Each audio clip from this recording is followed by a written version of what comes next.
నమస్తే. శ్రీ గురుభ్యో నమ. శ్రీమాత్రే నమ.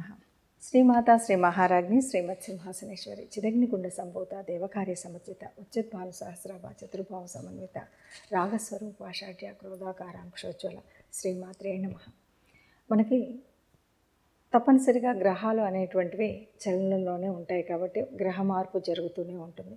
కొన్ని గ్రహాలు తొందరగా మారుతూ ఉంటాయి, కొన్ని గ్రహాలు చాలా నెమ్మదిగా మారుతూ ఉంటాయి, కొన్ని గ్రహాలు మధ్యమంగా మారుతూ ఉంటాయి. అలాంటి గ్రహాల్లో కుజుడు 45 రోజులకు ఒక్కసారి ఒక రాశి నుండి ఇంకో రాశిలోకి మారుతూ ఉంటాడు. మరి కుజుడు మారినప్పుడు ఇబ్బందులు ఉంటాయా, లాభాలు జరుగుతాయా అంటే ద్వాదశ రాశుల్లో కొన్ని రాశులకి మంచిది జరగడం, కొన్ని రాశులకి ఇబ్బంది కలగడం అనేటువంటిది సహజ సిద్ధం. ఏ గ్రహం ఎటు జరిగినా కూడా కొన్ని రాశులకు మంచి, కొన్ని రాశులకు చెడు, కొన్ని రాశులకు మధ్యమంగా ఉండడం అనేటువంటిది ముఖ్యమైనటువంటిది. ఆ రకంగా చూస్తే మరి ముందుగా కుజుడు సంచారం వల్ల మరి ఏ రాశులు లబ్ధి పొందుతాయి ఏంటి అన్నది పక్కన పెడితే అసలు కుజుడి లక్షణాలు కనుక చేసుకుంటే కుజుడికి కోపం, గొడవ, ఒక రకమైనటువంటి వీరత్వం, సైన్యాధిపతి అంటూ ఉంటాం సహజంగానే. ఆ లక్షణాలన్నీ ఉంటాయి. కుజుడు బాగుంటే ఇవన్నీ బాగుంటాయి, మంచి ఉద్యోగాలు సైన్యంలో ఇట్లా ఉంటాయి. అలా కాకుండా ఉంటే కొన్ని యాక్సిడెంట్స్ ఇలాంటివన్నీ జరిగేటువంటి పరిస్థితి ఉంటుంది.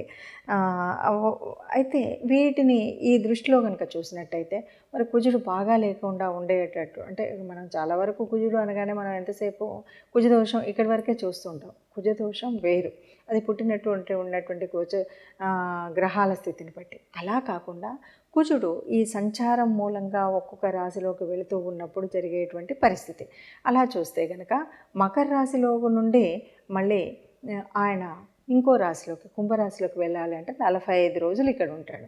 ఈ 45 రోజుల కాలంలో మిగతా గ్రహాల వారికి, మిగతా రాశుల వారికి ఎలా ఉంటుంది అన్నది మనం చెప్పుకునేటువంటి ప్రయత్నం చేద్దాం. అయితే ఒకటి, కుజుడు బాగున్నప్పుడు భూముల విషయంలో వీటిలో బాగా కలిసి వస్తుంది అంటారు. రియల్ ఎస్టేట్ విషయాల్లో బాగా వస్తుంది. ఒకవేళ యోగించకపోతే, ఒకవేళ బాగా లేకపోతే వీటి వల్ల నష్టం వస్తుంది. కాబట్టి ఈ విషయంలో మనం జాగ్రత్త తీసుకోవడం కోసమే మనం చేసేటువంటి ప్రయత్నము కుజ సంచారం ఎక్కడెక్కడ ఉంటే ఎవరికి ఎలా ఉంటుంది అని చెప్పుకునేటువంటి ప్రయత్నం మనం చేస్తామన్నమాట.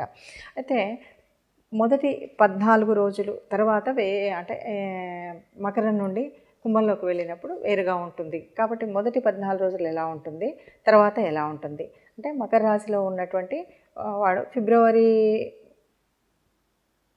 కనుక చూస్తే మొదటి 14 రోజుల తర్వాత 15వ తారీఖు అప్పటి వరకు కుజుడితో పాటు ఉన్నటువంటి రవిగ్రహము కుంభంలోకి వెళుతుంది. అలా రవిగ్రహం కుంభంలోకి వెళ్ళేసరికి కుజుడు తన యొక్క శక్తిని అంతా కూడా ప్రదర్శించగలుగుతాడు. రవితో ఉన్నప్పుడు ఆ ప్రదర్శన ఉండదు కాబట్టి తన యొక్క స్వయం ప్రతిపత్తిని ప్రయోగించగలిగే శక్తి ఉండేటువంటి స్థితి మనకు కనిపిస్తుంది.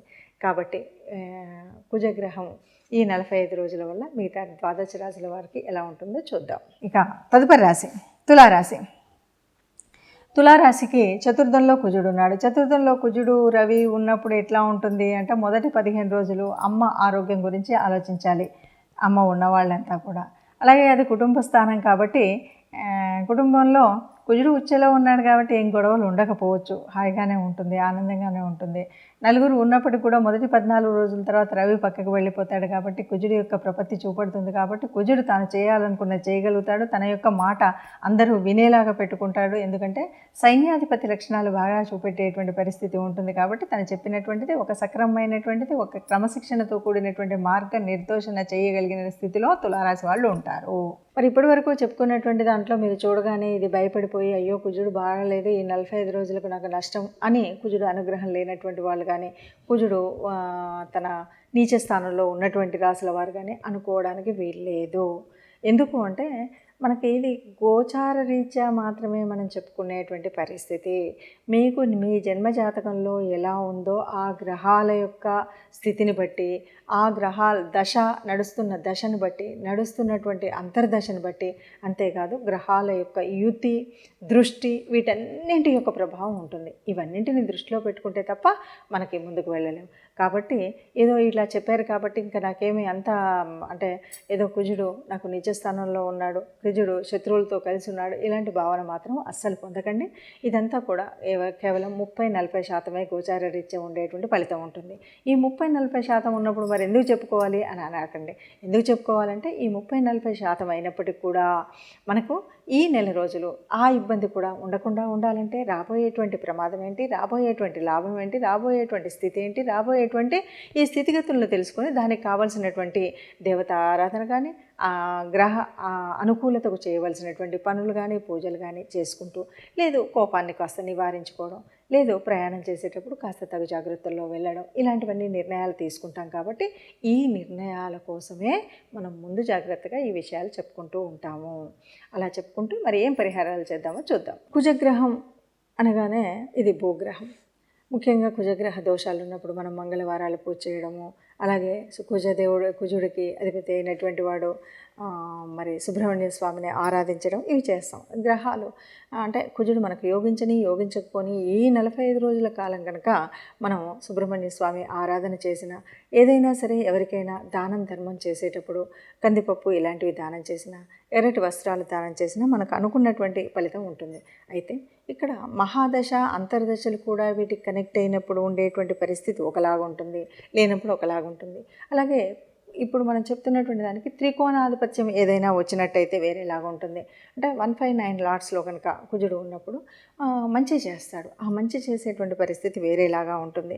ఈ మంచి చేసినప్పుడు కుజుడు అనగానే భూమికి సంబంధించినటువంటి వాడు, మంచి అంటే ఏదైనా డిసిప్లిన్కి సంబంధించినటువంటి కొన్ని ఉద్యోగాలు ఉంటాయి, అంటే రక్షణ విభాగానికి సంబంధించినటువంటి ఇటువంటి వాటిలో ఉన్నటువంటి వాటిలో ఎప్పటికే ఉన్నట్టయితే మంచి ఉపయోగాలు ఉంటాయి, మంచి వృద్ధి ఉంటుంది.